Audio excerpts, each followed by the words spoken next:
Hey guys, Chris Fix here. Today I'm going to show you how to change rear shocks out. In this case I'll be working on a 1995 Ford Windstar. But if you have rear shocks that look like this, it's going to be a very similar process. And changing out shocks in most vehicles is pretty simple, so let's begin. Right here's the rear shock, and I already have a video to show you how to tell if your shocks are bad. But just real quickly, you can see it's leaking. Not only is it leaking, but the bushing up here is bad.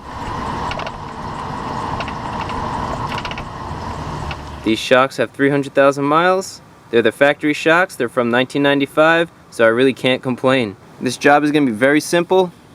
You can see there's one bolt there. You follow this to the top. There's one bolt right up there. The shock comes out. You put the new one in. You torque them up, and you're done. It's really that simple. So here are all the tools you're going to need. You're going to need a 15 and 18 millimeter socket with the ratchet, some blue Loctite, a nice long breaker bar, your new shock, and a torque wrench to torque down the bolts to 65 foot-pounds. Let's get started. First bolt we'll remove is this top one right here. Just get your breaker bar on here, break it loose, just like so. Then you can get your ratchet on here. Take our top bolt off. Now we'll go to the bottom bolt. For the bottom one, we'll get a breaker bar on here. This is an 18 millimeter. Once we break it loose, we could loosen it the rest of the way.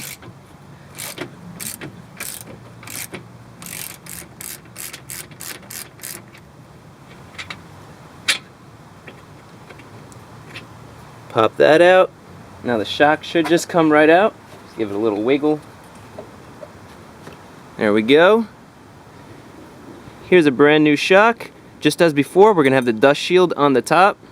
To make this fit, you're probably going to have to squeeze the shock closed. You can do it by hand. We'll get the bottom in first. Just like so. Remember, our bolt goes in this way. Just like so, and that'll hold that in place. If you want, you could even thread on that nut just a little bit to make sure it's extra secure. I'm going to get the end of the shock here, slide it up to where it needs to be. Before we put the top bolt in, I'm going to get some thread locker and just put it on some of the thread. You don't need a lot, just a little bit. So now we take our bolt and we slide it in here. Hand tighten it. Get a ratchet on here and we'll tighten it up the rest of the way. Once it gets snug like this, we'll go get a torque wrench and tighten it to 65 foot-pounds of torque. And that's the torque for my vehicle specifically. Good, that's torqued. Top is done. Let's move to the bottom. The bottom's the same deal. We're going to add a little bit of blue Loctite to the threads right there. I use blue Loctite because the blue Loctite prevents vibrations from loosening up the bolts. Get our 18 millimeter, tighten this up. You can see this little piece here that's going to swing around so that we can tighten it up without using a wrench on the other side.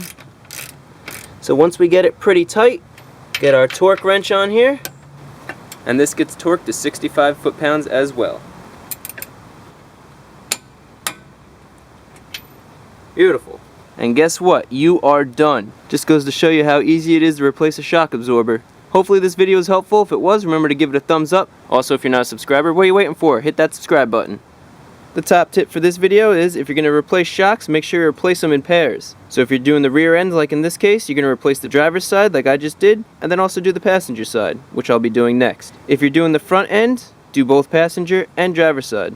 In the description I'll have a link to where you could get shock absorbers pretty cheap.